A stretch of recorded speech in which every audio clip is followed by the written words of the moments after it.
Hello, listeners. Hello, watchers. Hello, other podcast ladies. We are here, and this is Three Girls, One Track. I'm your podcast host, Afsa. I am Felicia. And I'm Bex. And this is Three Girls, One Track, here to cover the Japanese Grand Prix.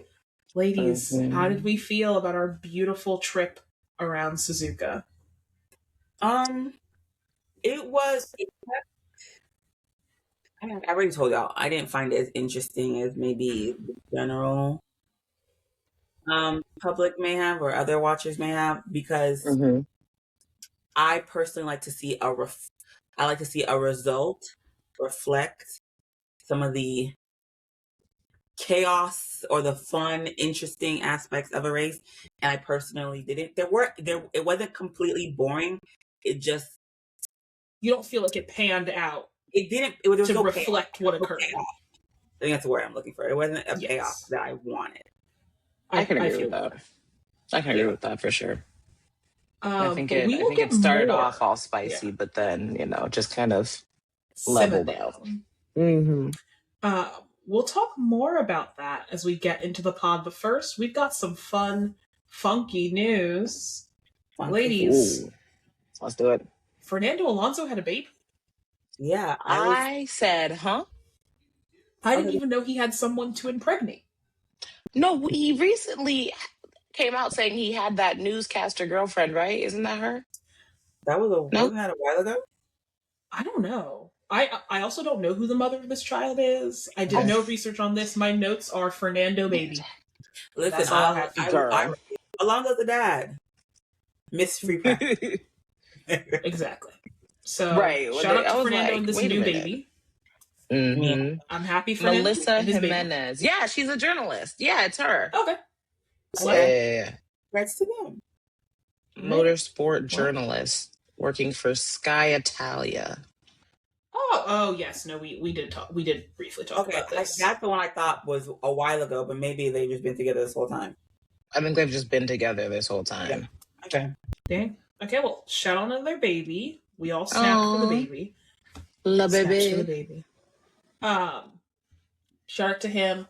Our next piece of related news is we wanted to talk a little bit about the Aston Martin situation, and the Audi situation. Listeners, if you listened to our last podcast, you heard us spend a little bit of time being very confused over whether Adrian Newey was the Aston Martin team principal.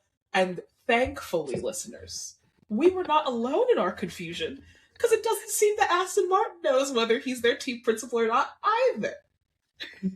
Reports came out originally that Adrian Newey was stepping down as Aston Martin team principal to be replaced by Jonathan Wheatley of Red Bull lawyer fame turned Audi team principal.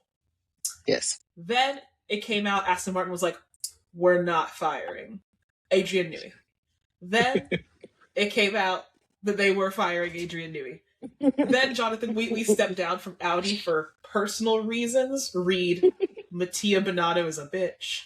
And then Aston Martin did more corporate lingo, fake explanations that Adrian Newey isn't a traditional team principal. He's not like other girls. And that he was still on the team with a technical team and backing and da-da-da-da-da.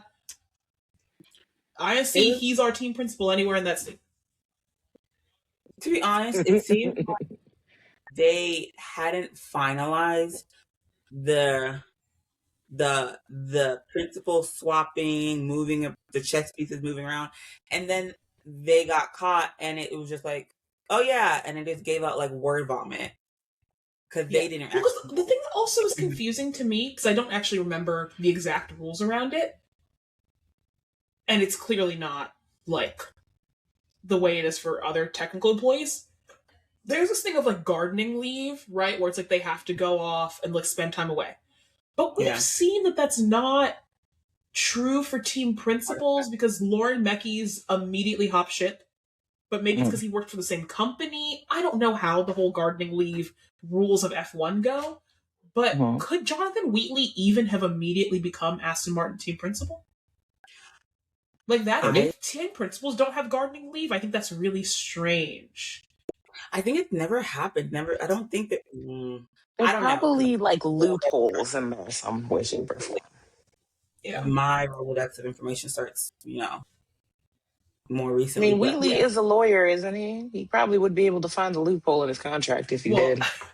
I don't think he's actually a lawyer. People called him Red Bull's lawyer because he was the one who would always go to the FIA meetings. I thought he was actually a lawyer. I don't think he's actually a lawyer. I think that he's the guy who would go with Max to the FIA meetings where they were trying to give Max the 1-2, and Jonathan would go, how about the 3-4? And all of a sudden Max wouldn't have a penalty. So I think we call him Red Bull's lawyer. That's wild. I thought he was an actual lawyer. I do not think he has his JD. So I don't think he does. Huh? Is it a JD in England? I don't know. I don't think it's a JD. What is it? The solicitor's license? Isn't that what they call them? Solicitors? I don't concern myself with the goings-ons of the British. Girl. But also, speaking of somebody who also does not concern themselves with the goings-on of the British, we have to talk about the Max Verstappen interview debacle that occurred this weekend as well. So, for context, listeners, viewers, and ladies, at the Abu Dhabi 2025 Grand Prix, after Max had lost the championship by 2 points, there was this British reporter, I'm sure you remember because I'm pretty sure we talked about it, who basically was like, well, do you think that if you hadn't been irrational at the Spanish GP, you would have won the championship? Max obviously did not appreciate that question. But once again, I'll stand behind my canceled wife any day of the week. I also would not have appreciated that question because Max didn't lose the championship over Spain. He lost the championship because Red Bull had a bad car that year. Like, the car was bad. That's like saying that he lost because of Kimi Antonelli hitting him.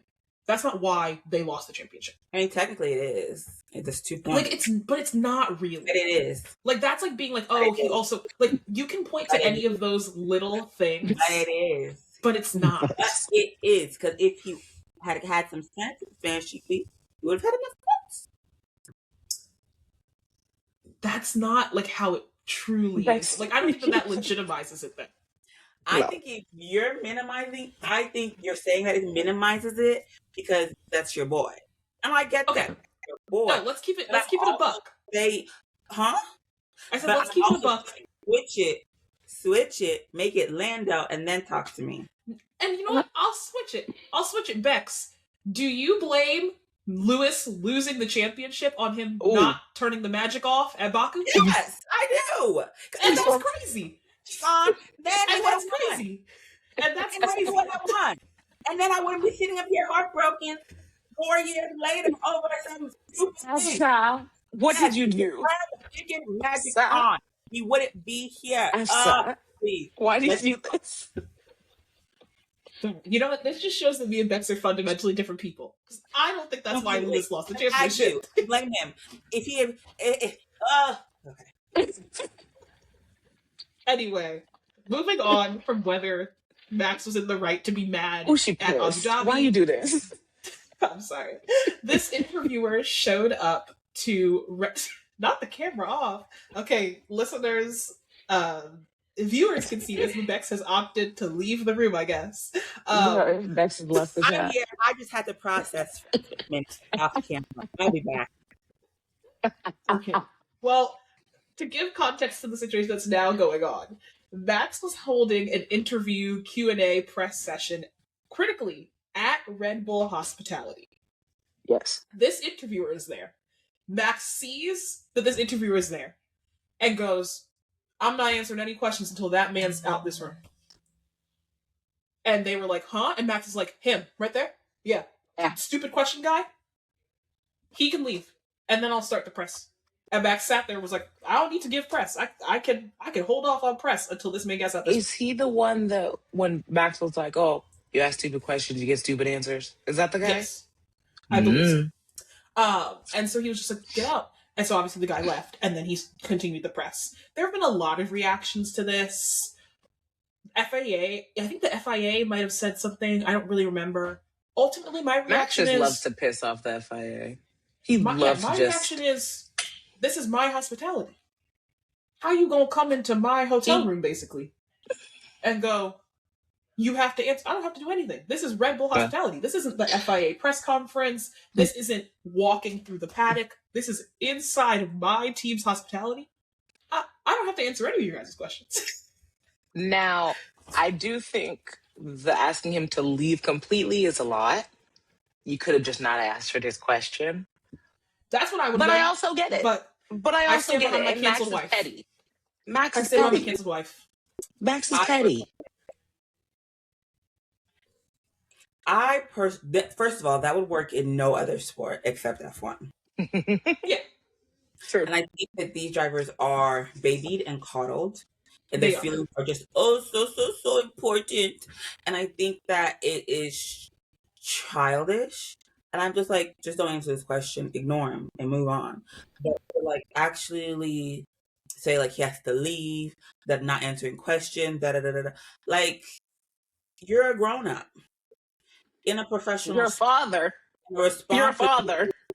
Is answering questions from the press that you do or do not like. Someone who watches a lot of sports, I have seen plenty of athletes who get upset and get frustrated with the press because of the question they're asking, whether it's in the locker room, in press conferences, in events like foundational, like their foundations and things like that, and they get frustrated. But they are also trained to avoid questions and dance around answers, or just no comment, say no, things of that nature. And to see everyone, at least for me, what I'm seeing, a lot of people defend Max, and for me, I just like, of course I want to defend Max, but for me, it's again childish, immature. You're grown. Handle like an adult. I agree. Handle like a professional. On everything that you just said. Everything you said is right. A way to excuse this. That's not. No. If it was Lando, you have a problem with it. And I'm always going to throw that in your face when it comes to Max, because you have a double standard. It's very simple. And I'm tired of it. It's super simple. Tired. Continue. I want the record to show. I agree with you that Max is being petty, that Max was being childish, that Max could have just ignored this man. I think everybody agrees with that. What? I like that F1 drivers are a little bit petty. Okay. When Lewis Hamilton pretended he didn't know who John Todt was, that he didn't know the name of one of the main team principals on the grid, okay, he was being petty. He knew who that man was, and he decided to be petty because he had said a stupid comment. Okay? When did you do that? What did that man say? A little bit petty. He was saying that driver salaries should be included under the F1 cap for the teams, so that basically the good teams can't, like, right, one of the team principals said that. And they brought it up to Lewis, and Lewis went, "Who's that?" And I think he was right. I stand 10 toes down behind my canceled wife every single time. Well, this is the same man who wore a ring on every finger and 14 watches. It was the same. It was the exact same press conference that happened. Same one. I stand 10 toes down behind my two canceled wives. They can be as petty as they want in an interview. Now, the critical thing is, I'm on team be petty on these like supplementary things, right? If the reporter in Abu Dhabi had just asked Max, how do you feel about like the stuff that's happened before that impacted your point score? When he asked him about it in Spain, I'm like, I think that's T. You're talking about the race right here, right now. You just messed up. I'm gonna ask you about it, right? When we get to the lady who interviewed Lando one time was like, "How was your race?" And then he gave her like a bitchy answer. She didn't add anything. She literally went, "How was the most neutral way she could interact with you possible?" All those. That's where I'm like, if you're petty, then that's not nice. These people are literally doing the bare minimum of the thing that they showed up to do. They're doing their job. Now, I'm on team. The press should be a little bit bitchy to you, and you could be a little bit bitchy back, because I'm gonna get a great clip. And I love clips. This is dickhead. And I stand with my canceled wife. Like, I don't know what you want me to say. He was wrong. Bex, you know she's gonna just that. He was wrong. He was wrong. Okay, as long as you can admit that. I agree he was wrong. I'm just saying I'm entertained by him doing Jesus. Oh, Jesus. Of course. Also, something you would do. I love being entertained.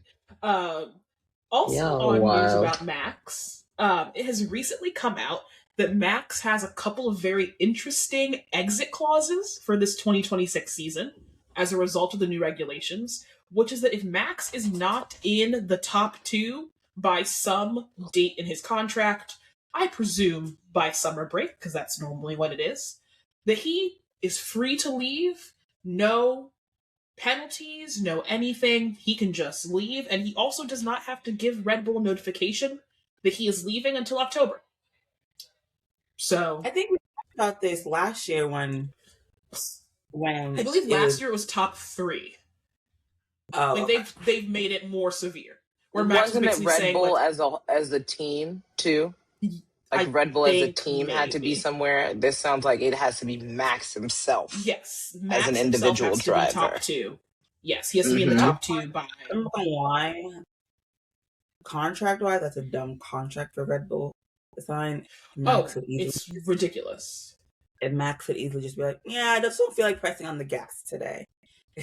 and like, I'm not saying that's what happened. I'm just saying, like, I don't wanna easily find ways to get around and get out of his contract for like just for the hell of it, just for shits and giggles. So I just don't.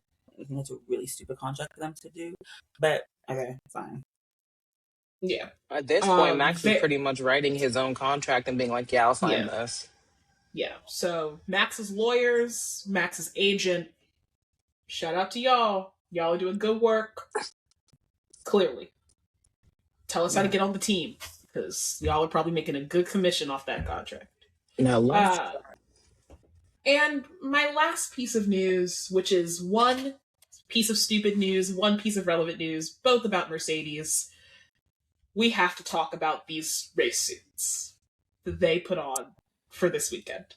Listeners, in case you didn't see the race suits, although I'm sure you did, they did a collab with Y3. I don't know what that is. It's some brand, some clothing brand. But basically, is it one of the practice brands? What is it? I don't know. But it is a wolf-themed collaboration.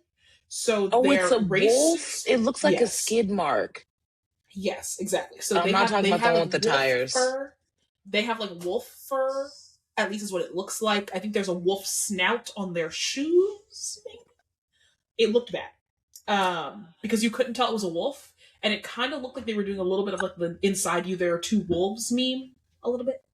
Which would have been really funny if they had actually done that, but they didn't. They tried to take it seriously, and it didn't work because it's not good. Oh, it's like a Japanese brand collab with Adidas. Okay. I'm always down for creative, fun things entering F1. F1, it just needs a little bit more liveliness. I don't think this is the correct avenue, or at least the correct design. I think it's interesting partnering with like local artists or local brands for each Grand Prix. I think that's actually something I wouldn't mind seeing, really cool. More of the teams do. However, the design itself kind of missed the mark, but I don't want this to stop them from doing it again. Next time. Try again. Yeah. Maybe even give the same designer another chance. Just give him a little bit more. Yeah, I mean, listen, you tried. Keep trying. But yeah, like I like that they were at least willing to collab with a local artist designer. Mm-hmm. I do like that. I think they do. I definitely think they should do it. Do more of that. I think they just should have done. They missed the mark. That's all. They should have done that. That's for damn sure. They did not do it. They didn't hit the mark. Maybe the color palette was also off. I do think so. Kind of threw it off a little bit and helped just not make it as visually appealing. Yeah. Mm-hmm. Not ideal. What was it? How did we like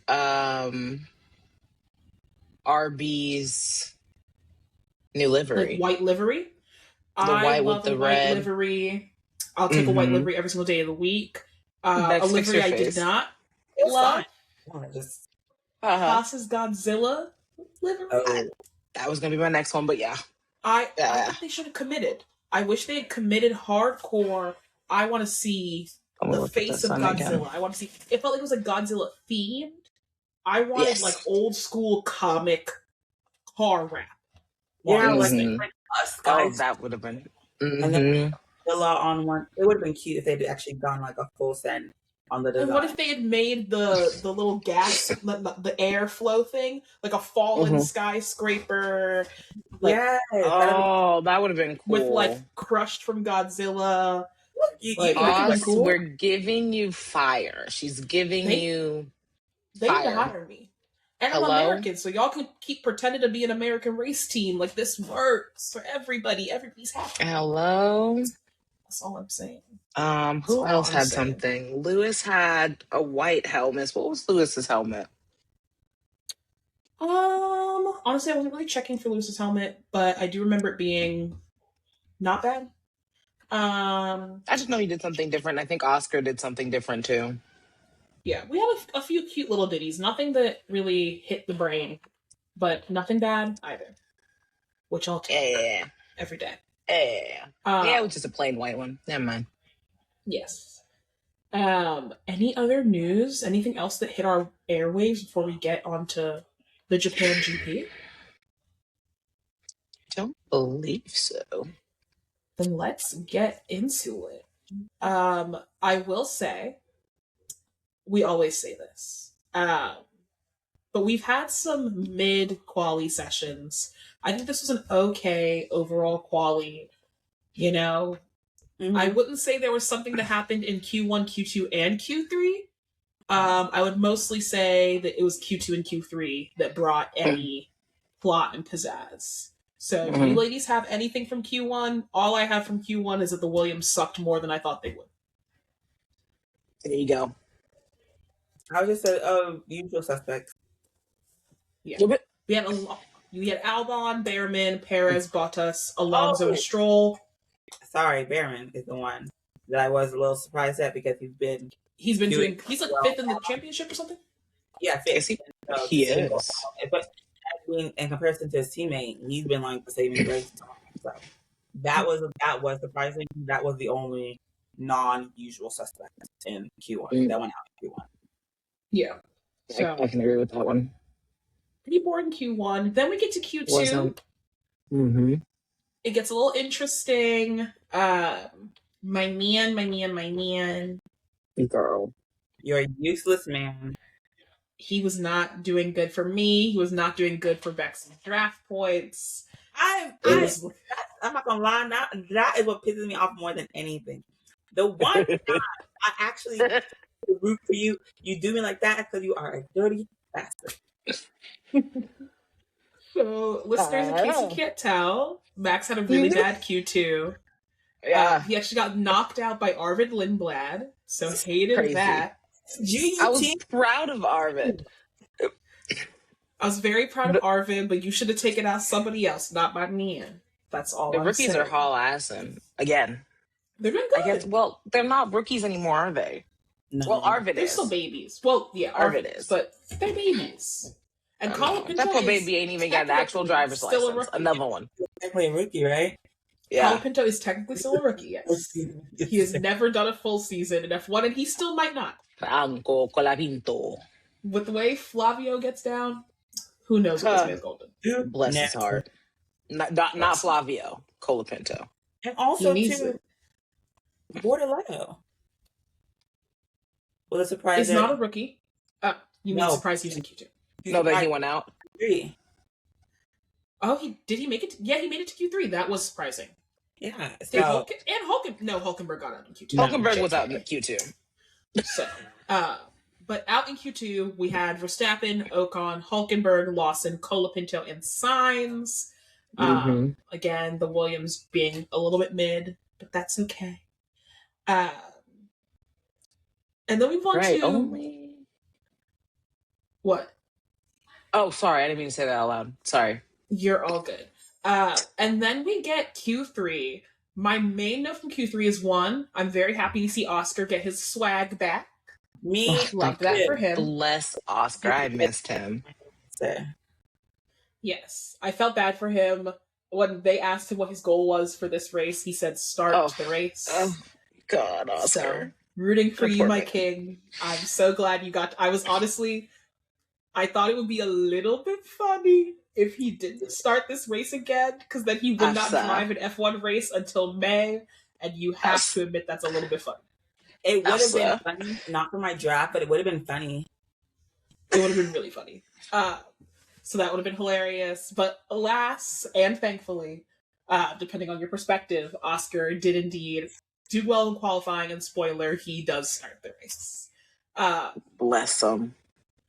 My main takeaway, obviously, Antonelli gets pole again. Shout out him. Very proud of him. And my honest takeaway from quali was that while I am upset about Merc dominance, both for our F1 draft and for the health of the sport as a whole, Merc dominance hurts less when Antonelli is the one benefiting from it.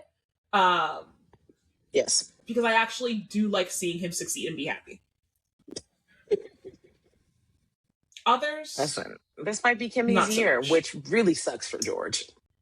And the way that in our predictions podcast, we were so sure that it would not be Kimmy's year, because why would Mercedes ever let it be Kimmy's year? But it seems that fate wants it to be Kimmy's year with how this race. Listen. So when I was watching I think this was during qualifying. I guess it pertains to the race. I had a thought. I said, all this talk about Mercedes, the legality of Mercedes' car. Mm-hmm. Oh, which is the thing I forgot to talk about in news. I'll get to that in a second. But a lot of people are anticipating them having to modify their car. The rules are going to change. They're going to have to change that car, and they're probably not going to be as fast as they are currently later on that season. So in my mind, I was like, if I'm Mercedes, I am choosing today, race number 3, I am choosing a number 1 driver, and we're going ball to wall to get the most points. I want win after win after win after win for one driver, to the point where hopefully that later when FI decides to strike down their car, they have built such a big lead that no one else can catch up. That's what I'm thinking. That's what I would think would be the smart should be doing. But I'm like, but if I were them, I also would push that my number 1 driver would be George.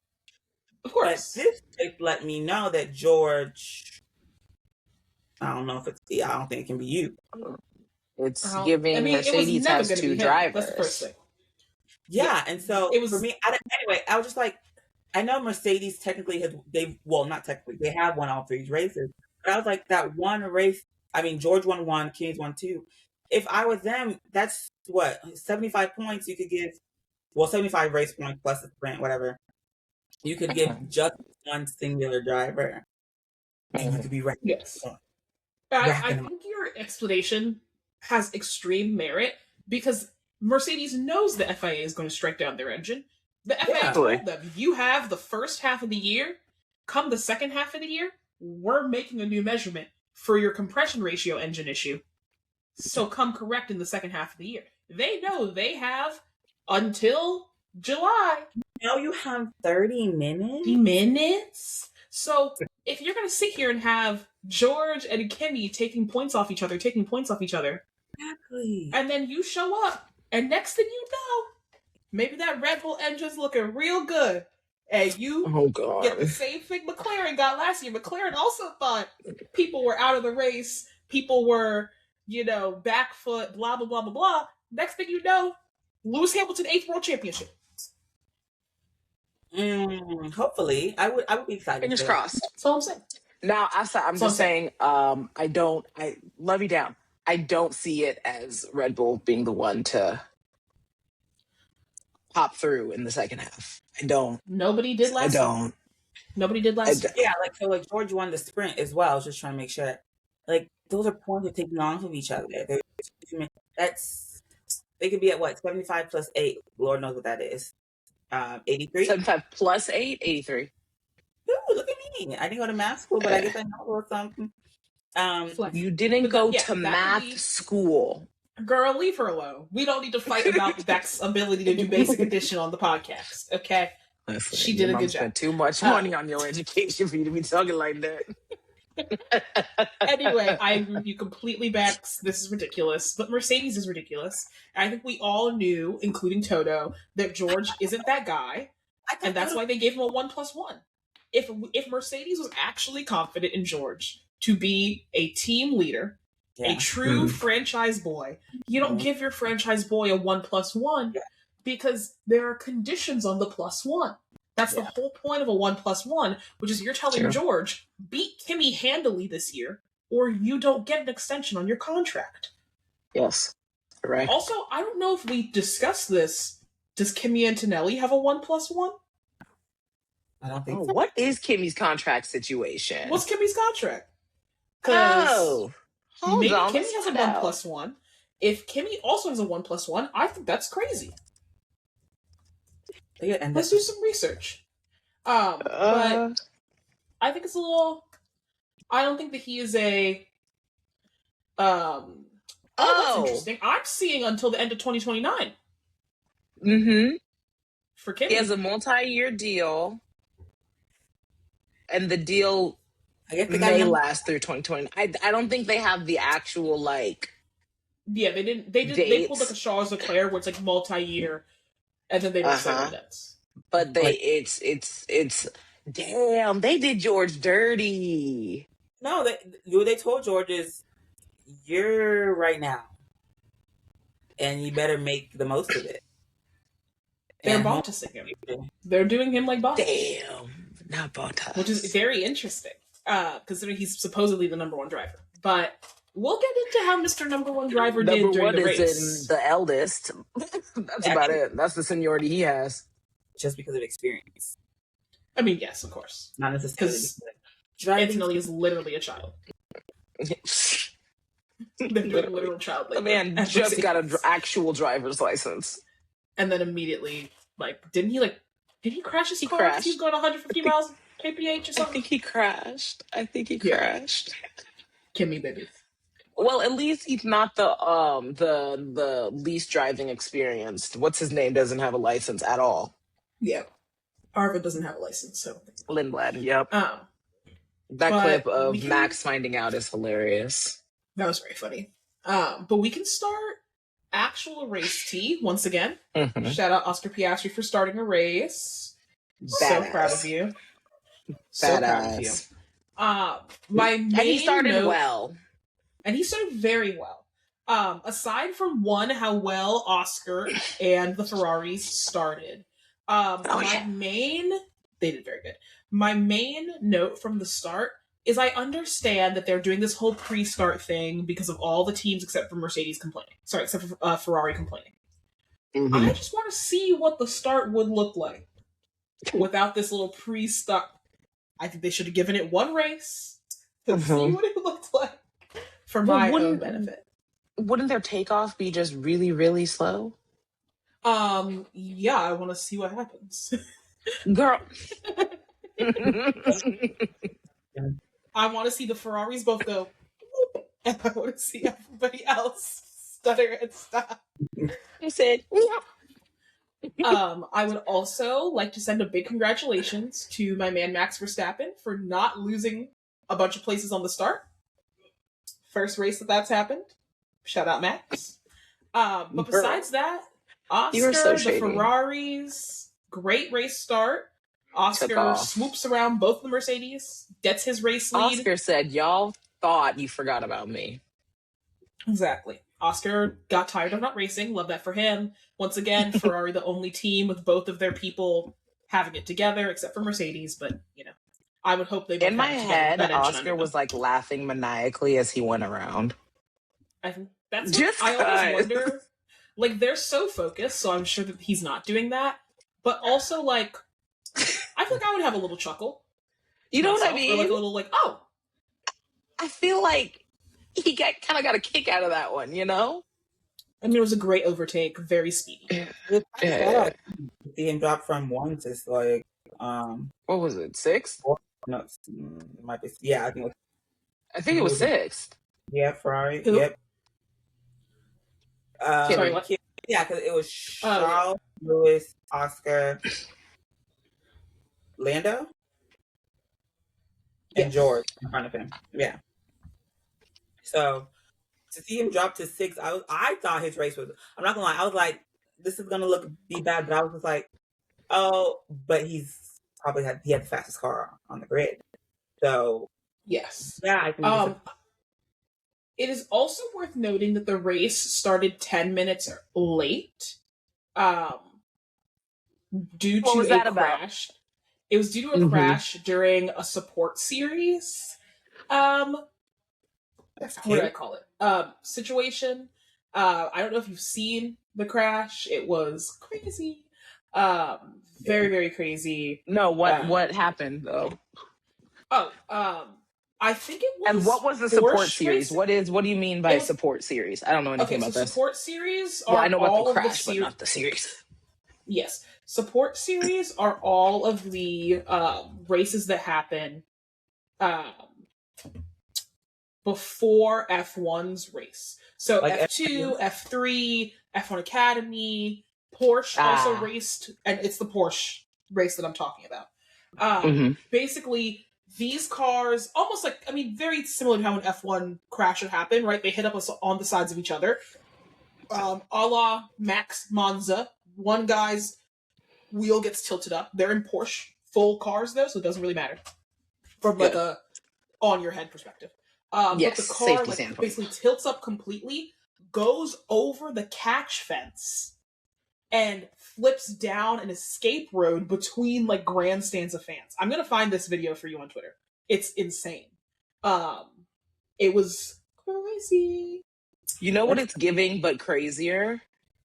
Zhou. Yes. Remember Zhou's crash? It is like if Zhou went over the catch fence. Damn. And like kept flying. It was Jesus. wild.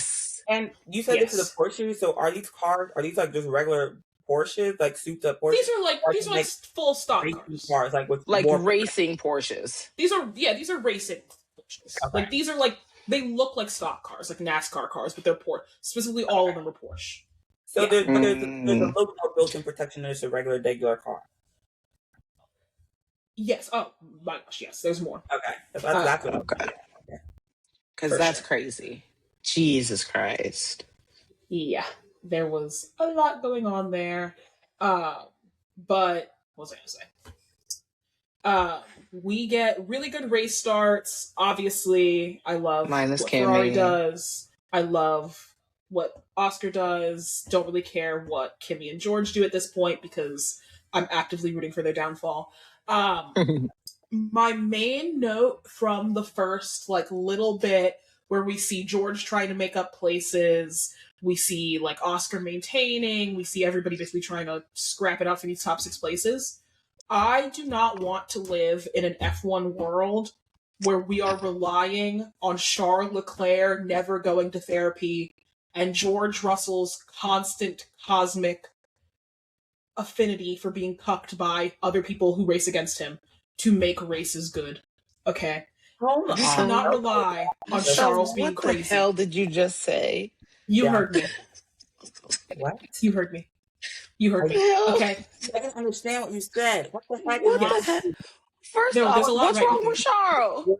Nothing's wrong with Charles. Nothing's wrong with Charles. He's just a psychopath. Every man in this sport should be in therapy. Yes. Let's clock that, okay? 2, we all know that Charles is a crazy man on this track. That's been acknowledged. We all know that. Okay? On this track or period? No comment. On this track at least. Okay? His psychopathy is great for racing. Psychopathy? We cannot rely on Charles Leclerc's antics to carry Formula One racing. It's not fair to put all of that on one man. No one man needs that responsibility. And he already has a wife. He doesn't need more on his plate. Exactly. In his fairness, he is not carrying all the responsibility for the entertainment. Because the other half of the entertainment is George's strange affinity for consistently being cucked by either teammate Oscar Piastri or Charles Leclerc, depending on the moment in the race and the time of day. We can't rely on his unnatural affinity for losing. What is wrong with you? He has an unnatural affinity for losing. We can't rely on that. That's not what a racing series. One guy can't be the punching bag for fate to keep the race exciting. That's not good sports. I can't even respond. I've yet to hear anybody disagree with me that that's what happens to George during these races.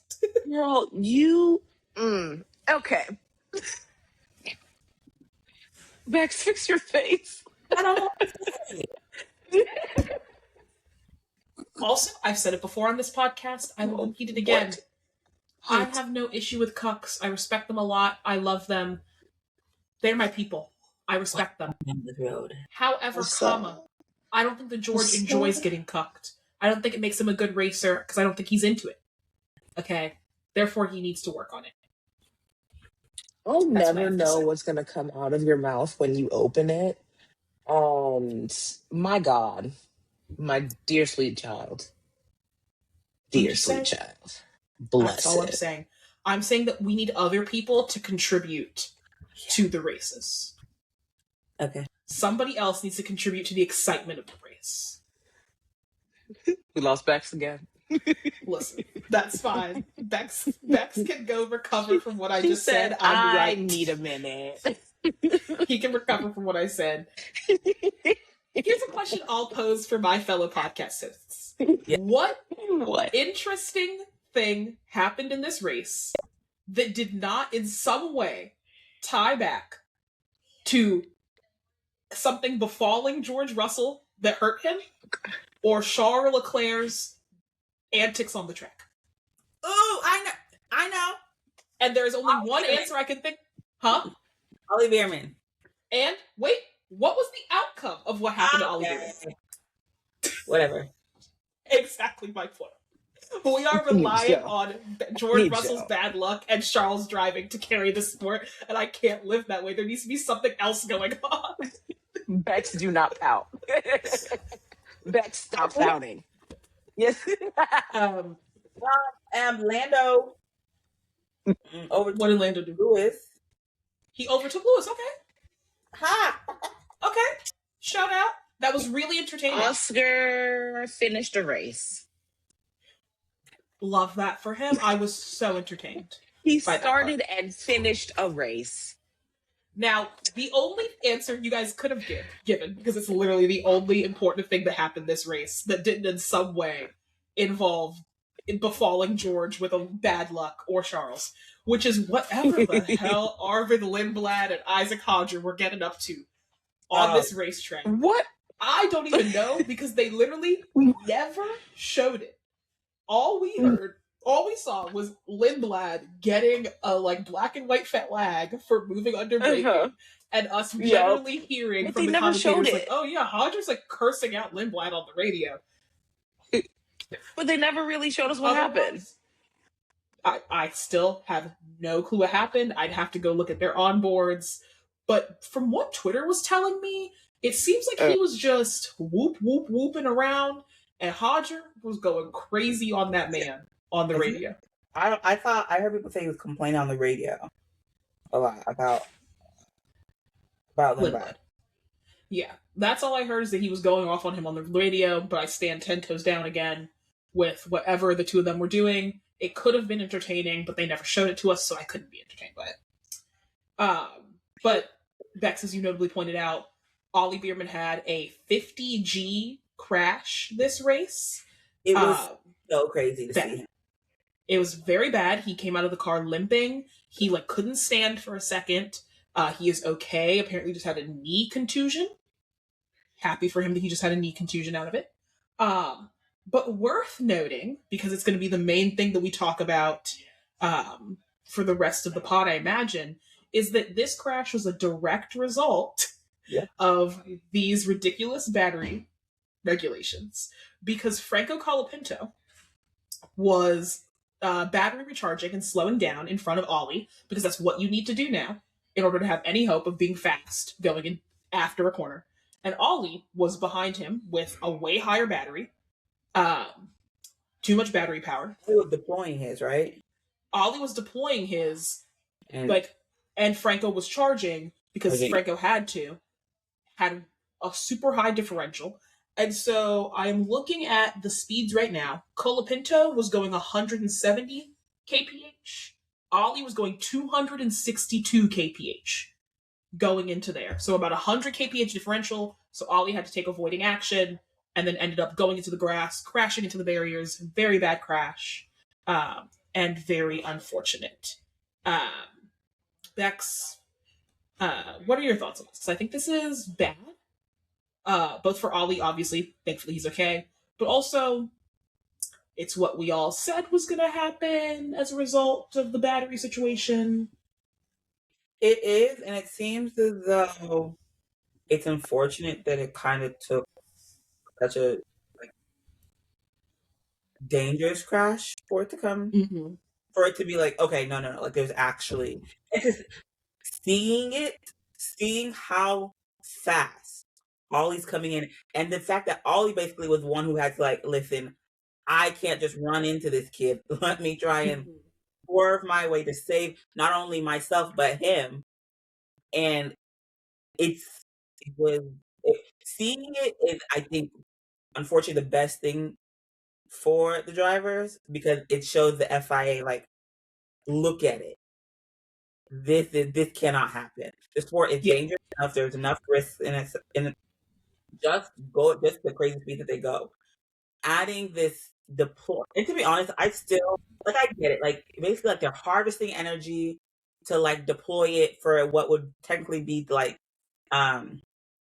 the, what do they call it? I want to call it DTS, not overtake, boost, What did we call it last year? It was not DPS, not DRS. DRS. Girl, I don't know what I was saying. DPS, but like I understand it. It just doesn't seem to be in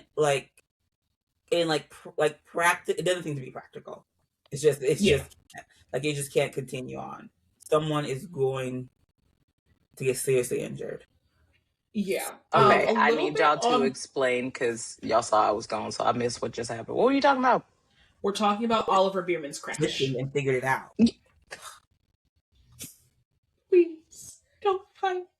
We're talking about Oliver Bierman's crash, the fact that it was due to Colapinto harvesting while Ollie was deploying.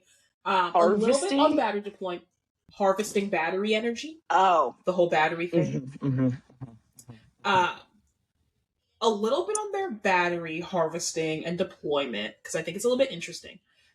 Fernando Alonso and Charles Leclerc and Lando Norris have done a little bit of talking about the exacts of the battery, all of them noting that while the drivers have the option to deploy their battery, it's like barely an option, right? It is, if you have a full battery and you don't deploy your battery, you end up kind of being on the back foot coming out of a section where you would normally deploy your battery because it like messes with your battery recharge. And so Alonso was talking about the fact that oftentimes overtaking isn't really a choice. All these times when we're seeing them overtake and we're like, why are you doing that? And like, this guy's going to just overtake you again. It is often a choice of like, well, if I deploy my battery at all, I'm going to be going so much faster than this guy in front of me that if I do not overtake him, I will crash into him. So I have to overtake him. Or I could choose to not deploy my battery, and then I will be screwed because it will mess with the algorithm that determines how my battery gets deployed in the first place and how much energy I should be deploying. Which is the other thing about Charles, which is oftentimes these like weird timing speed things that we're seeing from him in qualifying is because the battery deployment is not down necessarily directly to the pit wall or directly to the driver. They have an algorithm that, based on your lap and what's going on, determines how much battery should be getting deployed when you try to deploy your battery. So when you do these things that are you driving the car on the edge, whether it be like going to the gravel a little bit, or like the car twitching or having to correct, those mess with the algorithm's interpretation of your lap, and therefore you will incorrectly deploy your battery. So that's the other thing is, one, it's penalizing drivers for driving on the edge. Yeah. So if you are a Charles Leclerc, Max Verstappen, Lewis Hamilton, this is your worst nightmare. But also, I feel like that hit, based on what you're saying, I feel like that hit Charles a lot during quali this race. Yes. But they're also having deployment issues of exactly what we saw with Ollie, with Colapinto, where it's like, if I have a full battery and I'm deploying, and you have half a battery and you're deploying, maybe I'm hitting you, or I'm crashing out and I'm skipping you. Like it's an unfortunate and was always going to happen crash that thankfully Ollie is okay. But it sucks. Didn't he have to go to the? It's a good thing we have a month off. Medics. Yes, because he had a 50G crash, so he automatically had to go. Sounds like he just had a bad knee contusion, which is obviously best case scenario. And we have a month off, so he'll totally be fine. Yeah. But thankfully we have a month off, so they can fix Ollie. these regs. Yeah. During this month, so it appears that there will be some conversations going on to try and mitigate whatever foolishness is going on. I don't know. The drivers don't seem too optimistic. No, they don't. They've all drivers are never basically optimistic. They get no input. I mean, they're never optimistic, but they're generally correct. Well, yeah. Like, they know who they work for. They said they get no input. They know who they work for. So I'm not optimistic that it will be a good change, but maybe they'll add a little battery indicator or something. I don't know what they're going to do. Take something up. Because I also, if I remember correctly, it sounds like they made exact battery information like less visible to other teams or something. Like the teams can't see each other's stuff that they've got going on. So maybe that's a fix that like you can tell Ollie like, hey, this dude in front of you has like no battery. So if you deploy, you're going to hit him. I don't know. But we'll see. It's bad. It's bad racing. It's not fun. And I mean, it's new regulations. Everyone's just trying to figure stuff out. Yeah. Yeah. But my last point also about the regulations, and I think it gets us towards the end of the race after the safety car. We get a safety car for Ollie's crash, obviously. And unfortunately for George, once again, as George has horrible luck, George had pitted the lap that Ollie crashed. And so the safety car came out immediately after he left the pit lane. Poor Georgie, Porgy. Yes. And so Lewis and Antonelli both benefit from this. They both get to have some free pit stops under the safety car. And this leaves Antonelli out in front. Oscar had inherited the race lead from George, but with Antonelli getting the free pit stop, Antonelli ends up in front. And then things sort of settle in as they go.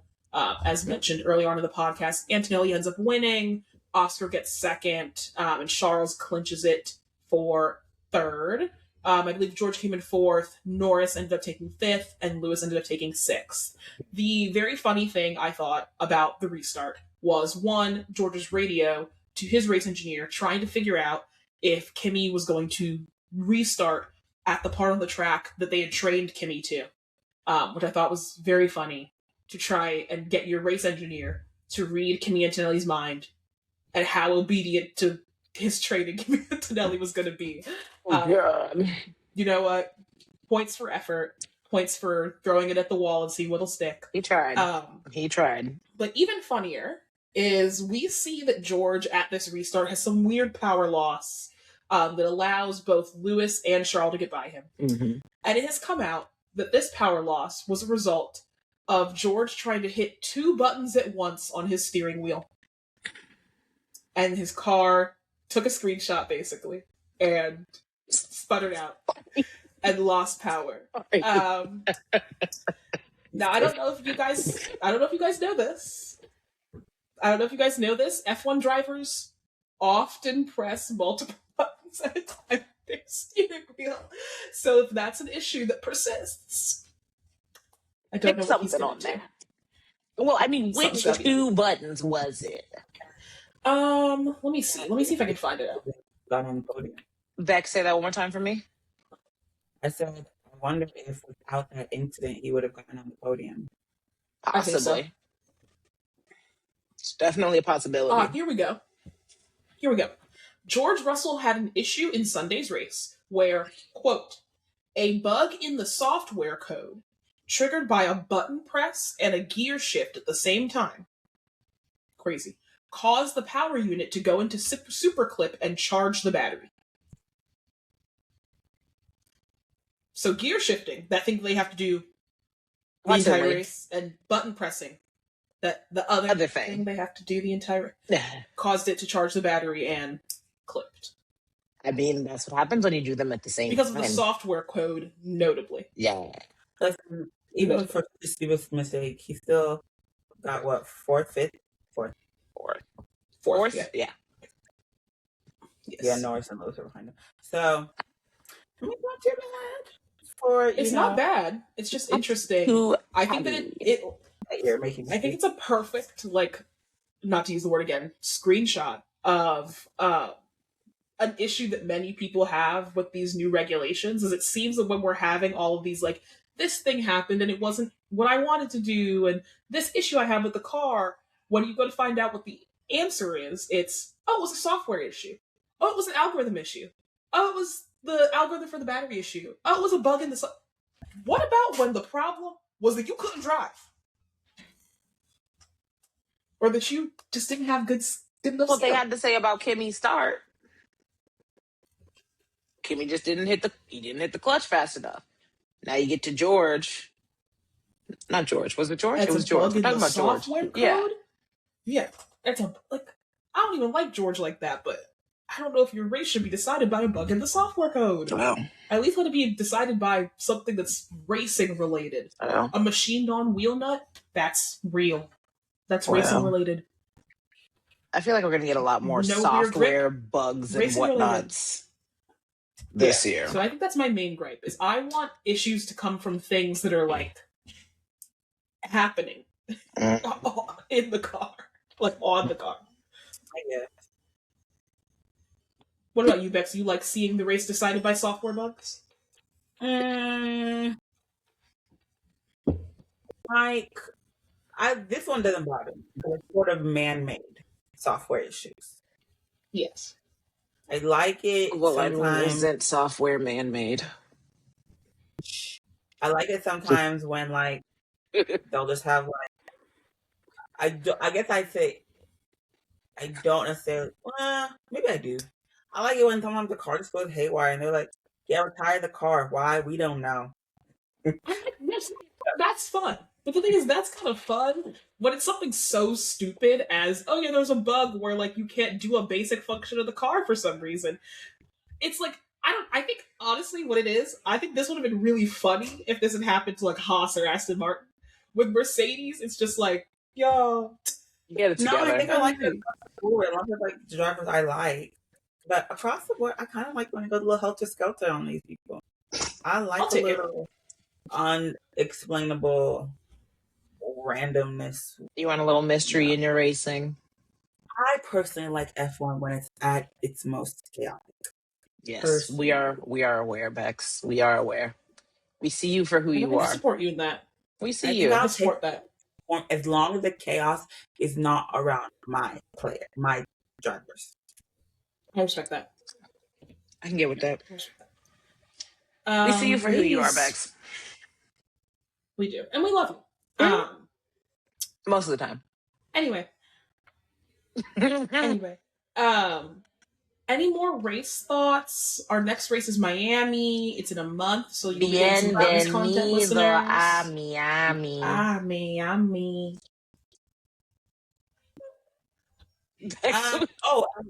We talked about the winner, right? Yeah. Yes, Kimi Antonelli, who's now the youngest WDC leader in F1 history. And I thought it was interesting. I read somewhere that they gave him non-alcoholic champs celebration. Mm-hmm. Champagne. Let me find out he was up there with some Martinellis. Yep, they're drinking age in Japan. Oh, okay. Yeah. What's the drinking age in Japan? And how old is he? Is it 20? He's 19. He's like... No, he's not 17, Bex. He's 19. He's 19. I thought he was 18. He's 19. He's 19 and like 22 days or something. Something ridiculous. Oh, he just turned 19. He just turned 19. Huh? Maybe. How old is Kimmy I'll believe incidentally? you. We'll let Felicia suss this one out. But I do He is indeed want to 19. get us. Thank you. I do want to transition us into a little bit of pop culture. Now, listeners, if you are anywhere in the Bravo sphere, you would know that this week, as Joe Biden himself said, was like 15 9/11s. Okay? We have had craziness. That's what I'm quoting our dear illustrious president. That's what he said. Illustrious? Okay. Look it up. Look it up. Look it up. That's not what I'm talking about. This Well, week, okay. this week in Bravo sphere, specifically Summer House, has been once again like 15 9/11s. Dear God. We have had catastrophic news. But first, Felicia does not watch Summer House. I have Felicia, no idea do you what know you're talking anything about. about Summer House? I have no clue what the fuck you're talking Great. about. I just know they put a here's bunch the of people in tea the of house and they basic- live there, right? Great. Okay, cool. And it's in the Hamptons. Davis. They don't put. Anyway, continue. They don't put them. This is a friend group who lives in the Hamptons during the summer. They party. Oh, they have okay. It's not fun. like they Go find like people. weekend. Like, they'll go up Friday, leave Sunday. Yes, Oh. because they are all like New York business people. Heard? Okay. Oh, so they're So they're summer actually like interns. people, not They used to have contestants. jobs. Now none of them have like Yeah, real none of them jobs. have jobs. But But they they They're used to all all have influencers. do want to have jobs. Like Mia, actually, well, she is a realtor. Yeah, but at this point, people who have been there for a while don't have jobs. Okay. Yeah. I've added a helpful little my guide to our God. discussion because we are going to be talking about Oh, my the Amanda Lanta. Batula West Wilson situationship because that's what I'm going to call it. It's a situationship. A little bit about each of these wonderful or not so you wonderful love characters. you a display, a presentation. Make this bigger. I'll do my best. But Viewers, you can see this, but listeners, you can't see this. So this is a diagram of a few of our Summer House characters that we're going to be talking about today. So if you would like to see more information, listeners, go to our YouTube, 3 Girls One Track. on Sorry, I'm YouTube. reading this. Uh, Sorry. But viewers, you are able to see. So let's walk through some of the characters very, very basically and their background. First, we have Kyle Cook. Now, Kyle Cook is the reason we have Summer House. Kyle Cook was a friend of a friend of a friend of some of the people on Vanderpump Rules back in the late aughts, 2010s, and that is Oh. how he got his foot in the door Oh, wow. to get Summer House. Wow. Kyle Cook was in a situationship in the first season with Amanda Batula, who's right here. Okay. And Batula. long story short, situationship turned toxic dating, turned toxic engagement, turned toxic marriage. Oh. It is what it is. Then we have Sierra Miller, the first ever Black cast member of Summer House. Season 5 is when she was introduced. Which was one? What Uh, season are they on now? Which was season 5 would have been like right before COVID. Was it the COVID season itself? Though? During COVID, because they were all Yes. they all stayed there the whole time, which is Yes, why so that it was the COVID season.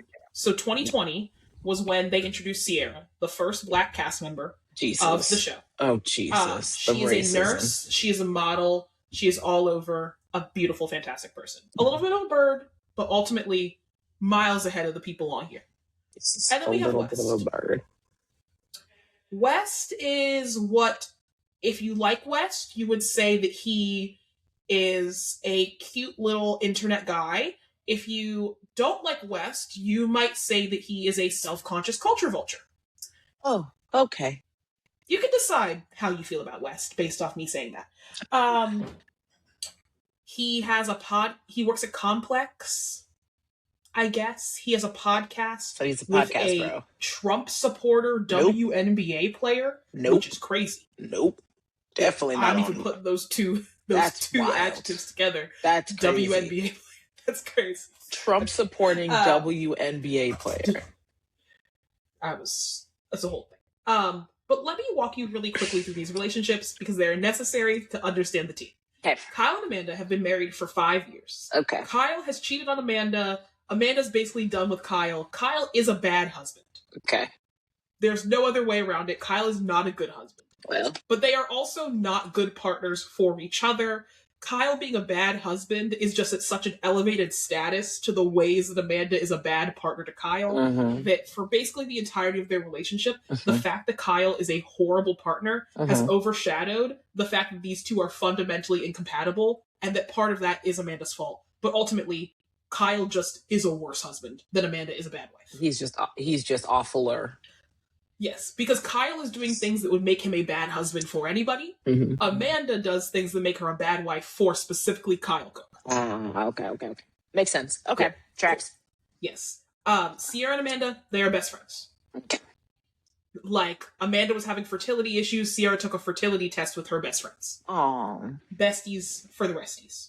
Locked in. Then there's West and Kyle. They're good friends. They hang out. Specifically, and this is important for what we're about to talk about, West has been one of Kyle's main confidants about him and Amanda's marriage problems. Ooh. Yes. And then we have Sierra and West, who dated on season 8 of Summer House. And I want to be clear about this because it is necessary and the fans get it wrong every single time.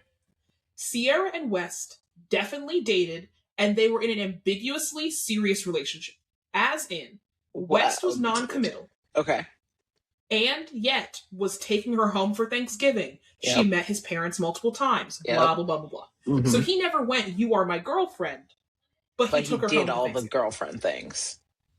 Cool, exactly. Right? They broke up. He was a bitch about the breakup. He broke up with her because he was basically like, "I don't want to be Sierra's boyfriend as my brand and like my thing. I want to be able to hook up with girls." Gross. Because now I'm a Bravo celebrity. Gross. Basically. And he did a whole op-ed with the New York Times about why he broke up with her. Mind you, he did that before he ever clearly communicated to her why he broke up with her. That's gross. Yes, okay. She spends all of season 9 cooking him. Season 10 comes. It seems like all is good between them. They're friends. Kyle and Amanda, right before season 10 airs, announce their separation. And it's clear that their marriage is... I mean, their marriage has always been on the rocks. But it's clear that their marriage is, like, on the rocks, as in divorce papers are being probably drawn up. Like, crashed on the rocks. Exactly. It's on life support. It's bad. It's really bad. They're not even supporting that thing. So that ship is sinking. Yes. So early in like late January, all through February, there are rumors circulating around of people speculating that Amanda and West have hooked up, are spending time together, whatever. It's right after Amanda announces the separation because Amanda and Kyle have been denying that they were separated for like months. And so after they announce the separation, obviously, naturally, people go like, "Oh, what are they doing? What are they each doing?" So the rumors start swirling, and it's right. I remember because it's right before the Super Bowl this is happening. And West takes Sierra to the Super Bowl with his family. He's posting Sierra, blah blah blah blah blah. Rumors keep circulating, but that does a pretty good job tamping down the rumors. He keeps posting Sierra, that tamps down the rumors, and starts kicking up West and Sierra rumors, because on the currently airing season of Summer House, West is all, "Woe is me, I should have never let Sierra go, I still really like her, blah, blah, blah, blah, blah." Exactly. It's a whole kit and caboodle. Rumors start to really ramp back up again this past week, because blind items start coming in that are a little bit more concrete about specific instances of people citing the two of them, so on and so forth, like reactions of the cast, and everyone's like, okay, it's a little bit sketch and these are just now coming out, but like maybe something's sticking. Yesterday, in an Instagram story that broke the Bravo net, Amanda and West confirm their connection, and I'm quoting them. Connection is crazy. Via Instagram story. And obviously the internet goes crazy. Much. One, this is crazy from West, because the rumor is that he was hooking up with Sierra up until 2 weeks ago. Also rumor is that he has a girlfriend out in Chicago. Well. Also rumor is he has 3 side bitches in New York and Chicago. A hoe and a trick. Exactly. Him, not them. Him, not them. Yes. So it's crazy from West to Sierra because part of their whole beef after their relationship was Sierra going like it felt like you were never that serious. I feel like it's like playing on perception. You're so concerned about what people think, and you are like playing games with the public life when like this is my real life. Yeah. Which he appears to have done again. Yeah. This is crazy from West from a Kyle perspective because as we previously said, they're not best friends the way Sierra and Amanda are best friends.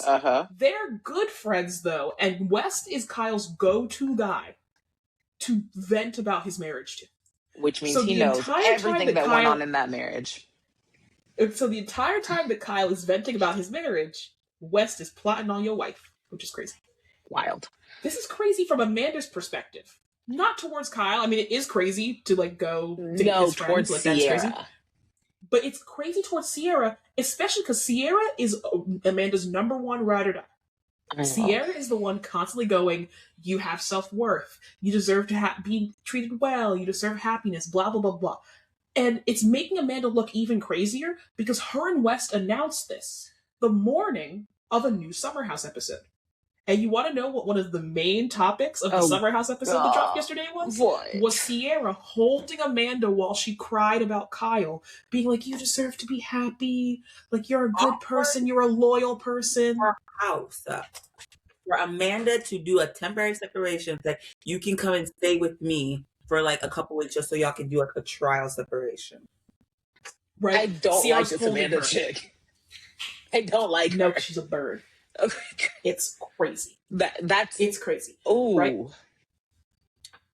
It's insane because Sierra is truly a ride or die. Anyway, Sierra is truly ride or die because mind you, Sierra and Kyle are also friends, right? Kyle, if there's one person on this cast that Kyle will defend, it's not his wife. Really? It's Sierra. Damn. Kyle don't give a damn about Amanda. So basically, in this whole situation, everyone is just not everyone, but Sierra's the one that's getting dogged out. Absolutely. That's so sad. I'm sorry, Every girl. single time. I'm so sorry, and girl. It's tragic. It is horrible. Now, thankfully, Sierra is well protected in all of this. One, the entire cast, basically, has sided with Sierra. As they should. It appears that Wes and Amanda have been unfollowed or blocked by at least 4 members of the cast. Bye, bitches. It is... And I think this is also actually really beneficial that this all happened and came out during the airing, because we get to watch in live real time all of the ways in which Amanda and West will try to back out of this aired on television, right? Because the first thing that a woman like Amanda will do is she'll go, me and Sierra weren't really that close. Yep. So this isn't as big of a betrayal. Yep. Meanwhile, Amanda, I want to say 2 or 3 weeks ago, had an interview with Marie Claire saying how Sierra was her best friend, the most loyal and close person you could possibly have. I never could have gotten through this without Sierra. Da da da da. So now you can't backtrack that. We have footage and we have your own interview words against you, right? I think the other thing that's crazy is they blew up all of this over a situationship. Because mind you, they don't say, oh, we're committed and dating. We're right, they said love. Connection. And the other thing that's very fun is it's very you know what that's clear giving? That they were going entanglement.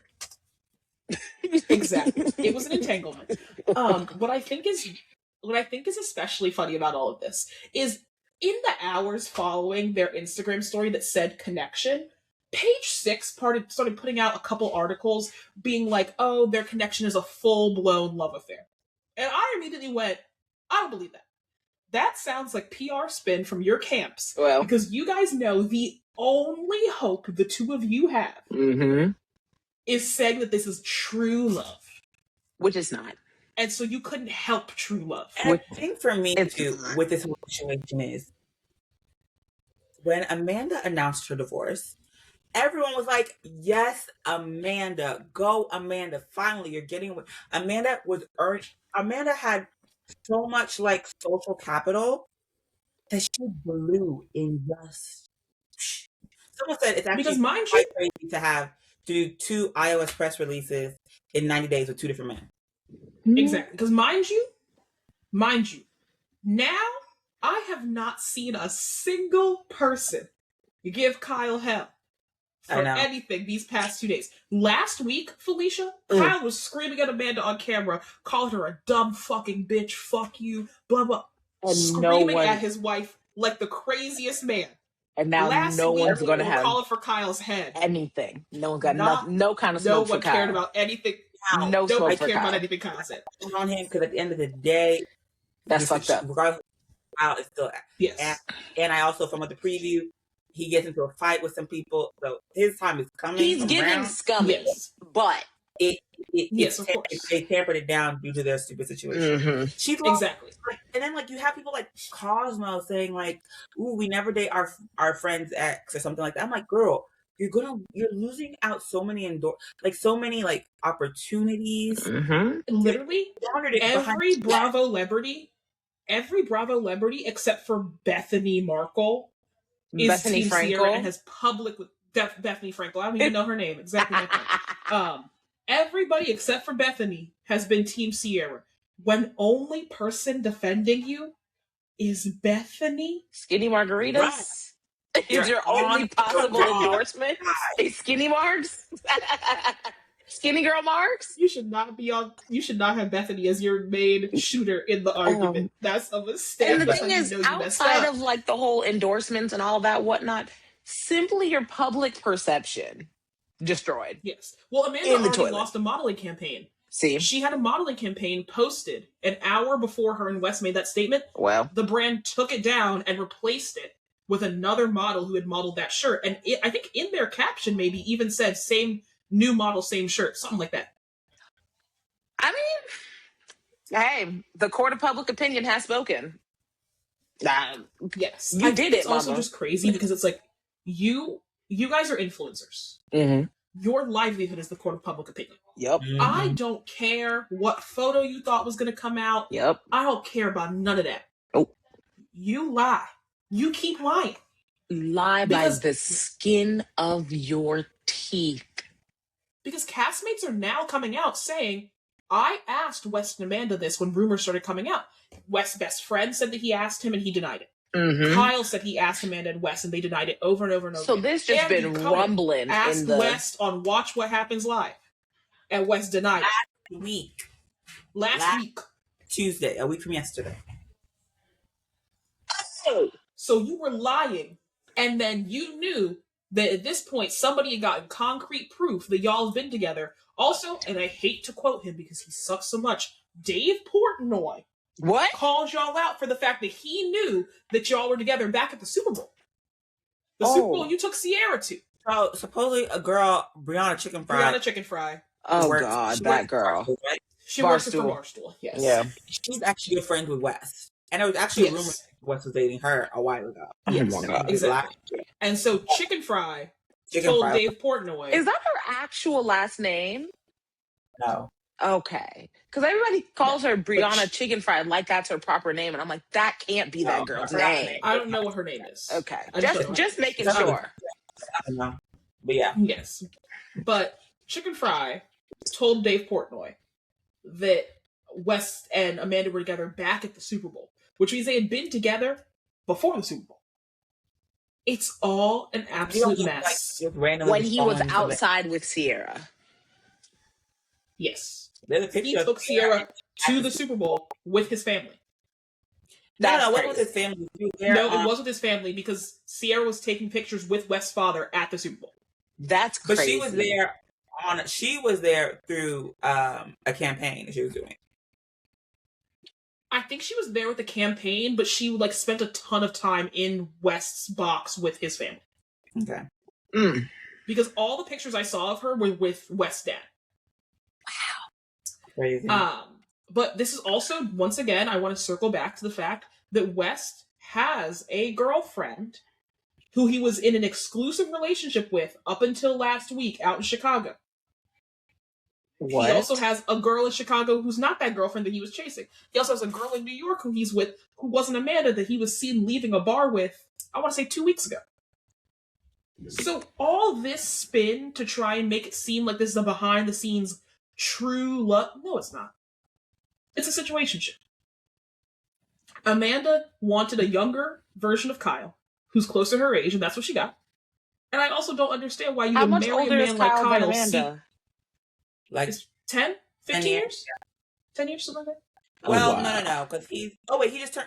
Oh no, it actually might be. It's like between like 8 and 10 years, somewhere like that. Yeah. Because he's 40 something. Kyle's like 45 or something. He's Oh, like, Jesus. He looks good. he's about 2 years older than me. And she's how old again? Yeah. 2 years older than me. She's like 35? Something like that? Something like I that. mean, I 34, guess at 35. that point, yeah, that don't matter really.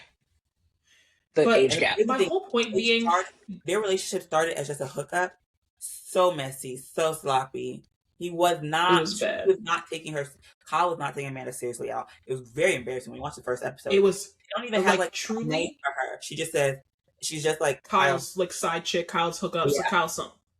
Like, They didn't she even have her. I didn't know her name for like 6 episodes. cast member until the second season.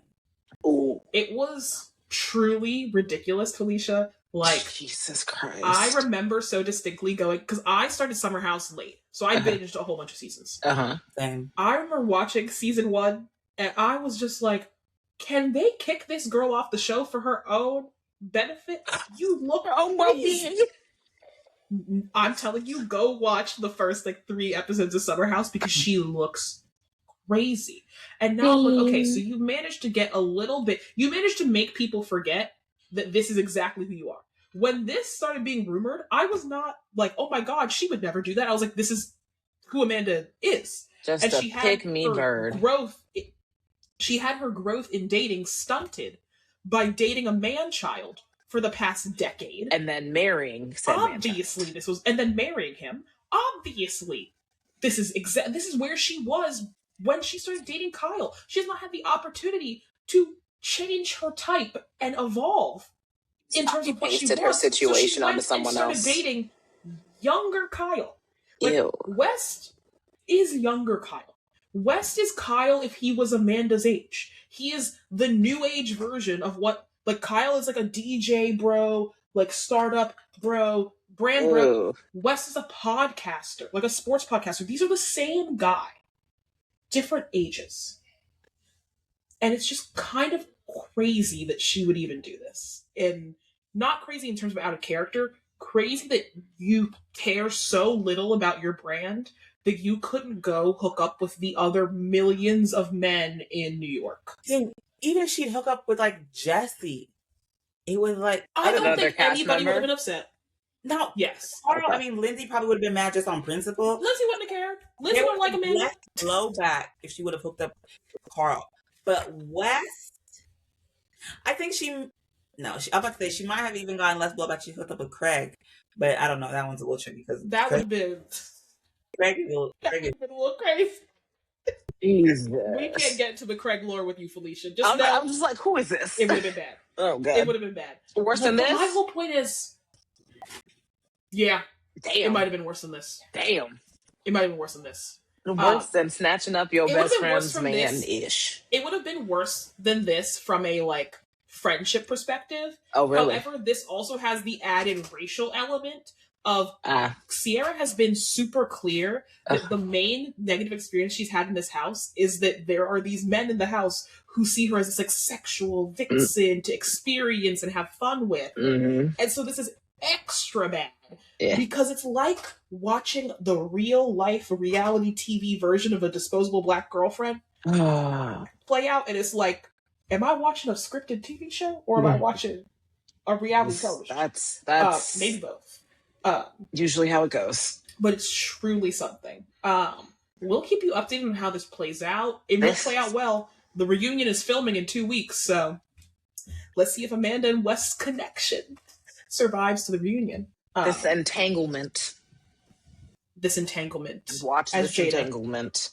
Jada coined for us. That was But listeners, freaking hilarious. we'll see you all in bonus content. We will not see you for a race until the weekend of May 1st. Well, So, we love you, listeners. We do not love Amanda Petula and West Wilson. no. And we love you, Sierra Miller. Yes. Always. Team Sierra over here. Of course. All right. Rate, review, subscribe. Check out our YouTube channel. Check out our Instagram. Check out our TikTok. Is there new content? Maybe, maybe not. We'll see. I'm working But on it. Don't check hate everything me. out. Check everything out, listeners. Bye. Bye.